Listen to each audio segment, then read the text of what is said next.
بسم اللہ الرحمن الرحیم۔ السلام علیکم ورحمۃ اللہ وبرکاتہ۔ جی ناظرین کرام، ماشاءاللہ آج 70واں روزہ ہے اور 70ویں روزے میں کیا خاص اعمال اور وظائف ہیں ناظرین کرام، اس کا تذکرہ انشاءاللہ آج کی نشست میں کروں گا، لیکن حسب تسلسل الحمدللہ حسب معمول ایک حدیث مبارکہ پہلے پیش کرتے ہیں۔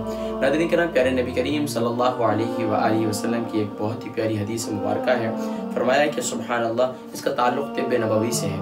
پیارے کریم آقا علیہ السلام نے ارشاد فرمایا کہ جو شخص ہر مہینے 3 دن صبح کے وقت شہد کو چاٹے گا، اسے کوئی بڑی بیماری نہیں پہنچے گی۔ سبحان اللہ، کتنا پیارا عمل ہے۔ آقا علیہ السلام نے ارشاد فرمایا کہ جو مہینے میں 3 دن شہد چاٹے گا، اسے جو ہے سبحان اللہ کوئی بیماری نہیں پہنچے گی۔ آج ہر گھر کے اندر لوگ بیمار ہیں، بیماریاں ان کے گھروں کے اندر انہوں نے ڈیرے ڈالے ہوئے ہیں، تو سبحان اللہ یہ عمل کر لیا کریں، شہد کو ہر مہینے 3 دن چاٹ لیا کریں تو اللہ کا کریم بڑی بڑی بیماریوں سے محفوظ فرمائیں گے۔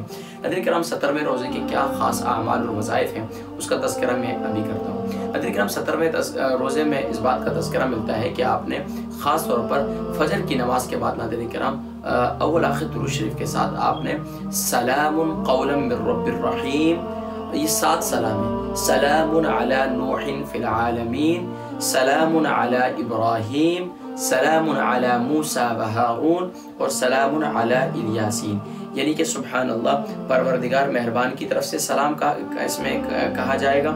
سلامتی ہے نوح علیہ السلام پر، سلامتی ہے ابراہیم علیہ السلام پر، اور سلام ہے موسیٰ علیہ السلام اور ہارون علیہ السلام پر، اور سلام ہے سیدنا الیاس علیہ السلام پر۔ تو یہ 7 سلام ہیں۔ یہ 7 سلام آپ نے فجر کی نماز کے بعد سلام قولا من رب الرحیم 3 مرتبہ پڑھنا ہے، پھر 3 مرتبہ سلام علی نوح فی العالمین، پھر اسی طرح سلام علی ابراہیم 3 مرتبہ، سلام علی موسیٰ و ہارون 3 مرتبہ، اور اسی طرح سلام علی الیاسین 3 مرتبہ الگ الگ کر کے پڑھ سکتے ہیں۔ اور اسی طریقے سے پورے کو سلام، یہ قرآن کریم کے اندر موجود ہے، سلام قولا من رب الرحیم، سلام علی نوح فی العالمین، سلام علی ابراہیم، سلام علی موسیٰ و ہارون، سلام علی الیاسین، اس طریقے سے یہ 7 کو ایک ساتھ بھی پیش کر سکتے ہیں۔ ناظرین کرام، یہ 7 سلام ہیں۔ اس کے ساتھ ساتھ ناظرین کرام اگلے سے سلام ہے، یہ تو 4 تھے، 4 اور ناظرین کرام بلکہ یہ جو ہے یہ 5 تھے، اور 2 جو ہے ناظرین کرام سلام علیکم طیبتم فادخلوها خالدین، سلام علیکم طیبتم فادخلوها خالدین، اور اسی طریقے سے سلام ہی حتی مطلع الفجر، یہ 7 سلام ہیں۔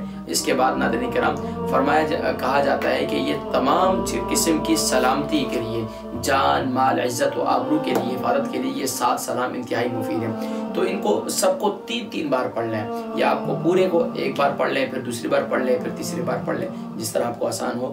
تو ناظرین کرام یہ 7 سلام ہیں، ان کو بعد نماز فجر پیش کرنا ہے۔ اس کے بعد ناظرین کرام ظہر کی نماز کے بعد آپ نے آیت الکرسی پڑھنی ہے، اور آیت الکرسی آپ نے 33 ٹائم پڑھنی ہے۔ اول آخر درود شریف کے ساتھ 33 ٹائم آیت الکرسی پڑھنی ہے۔ بزرگان دین کے معمولات میں اس کا ذکر ملتا ہے۔ اسی طریقے سے بعد نماز عصر جو ہے آپ درود ابراہیمی، اول آخر درود شریف کے ساتھ درود ابراہیمی کو آپ نے ایک تسبیح پڑھنی ہے درود ابراہیمی کی، اور اس کے بعد اللہ کی بارگاہ میں مناجات میں لگ جانا ہے۔ آپ معمول ہے، آپ جانتے ہیں مشترکہ اعمال میں نے ذکر کیا تھا کہ خاص طور پر یہ عمل جو ہے خاص طور پر یہ وقت جو ہے بڑا قیمتی ہوتا ہے، اس میں خاص دعاؤں میں مناجات میں لگے۔ بزرگان دین کے معمولات میں نے یہ سب دیکھا ہے کہ وہ اس وقت زیادہ وقت جو ہے دعاؤں میں لگاتے تھے، مناجات میں لگاتے تھے، کیونکہ ہم نے اللہ سے مانگنا ہے اس مہینے کے اندر انشاءاللہ۔ اور بعد نماز مغرب کیا عمل ہے؟ بعد نماز مغرب جو ہے ان کے معمولات میں اس بات کا ملتا ہے کہ وہ 2 رکعت جو ہے وہ اس انداز سے پڑھتے تھے، یعنی کہ اوابین کے 6 رکعت تو پڑھتے تھے، لیکن 2 رکعت جو ہے وہ خاص طور پر اللہ صرف، یعنی کہ صرف اور صرف اس میں کوئی دنیاوی مقاصد نہیں ہوتے ہیں نا، ایک ہوتا ہے صلاۃ الحاجت پڑھ رہے ہیں، دنیا کی کوئی چیز طلب کر رہے ہیں، کوئی معاملہ نہیں، وہ آپ نے خاص طور پر 2 رکعت آپ نے اس نیت سے پڑھنی ہے کہ یا اللہ میں تیرا شکر ادا کرتا ہوں کہ یا اللہ تو نے مجھے اعمال کی توفیق دی، یا اللہ ابھی بقیہ جتنے دن باقی ہیں مجھے مزید بھی توفیق نصیب فرما دے۔ 2 رکعت اس طریقے سے وہ شکرانے کے ادا کیا کرتے تھے، تو آپ 2 رکعت شکرانے کے ادا کریں گے، اور اس کے بعد آپ جو ہے خاص طور پر اللہ تبارک و تعالیٰ کی بارگاہ میں دعا کریں گے، تو انشاءاللہ اللہ تبارک و تعالیٰ مزید توفیق نصیب فرمائیں گے۔ اس کے بعد ناظرین نماز عشاء کے بعد یہ ملتا ہے کہ سبحان اللہ کہ نماز عشاء کے بعد جو ہے وہ یا حی یا قیوم، یا حی یا قیوم جو ہے، اور اس کے ساتھ ساتھ ایک بزرگ کے معمول میں نے یہ بھی پڑھا تھا کہ وہ پنجم کلمہ یعنی 5واں کلمہ جو ہے اس کی تعداد جو ہے وہ 33 مرتبہ پڑھا کرتے تھے۔ یا حی یا قیوم ان کے بارے میں ہے کہ وہ ایک تسبیح پڑھا کرتے تھے 100 مرتبہ۔ تو آپ جو بھی آپ کو آسان ہو وہ کیجئے، اللہ تبارک و تعالی ہم سب کو توفیق عمل نصیب فرمائے۔ حاضرین کرام انشاءاللہ 18ویں روزے میں کون کون سے خاص اعمال کیے جائیں ان کا ذکر میں کروں گا انشاءاللہ اگلی نشست میں، اپنے دعاؤں میں یاد رکھیے گا، انشاءاللہ زندگی رہی ملاقات ہوگی۔ السلام علیکم ورحمۃ اللہ وبرکاتہ۔ صدقہ جاریہ کے طور پر اس پیغام کو دوسروں تک پہنچائیں تاکہ سب کے سب جو ہے نیک اعمال کر سکیں۔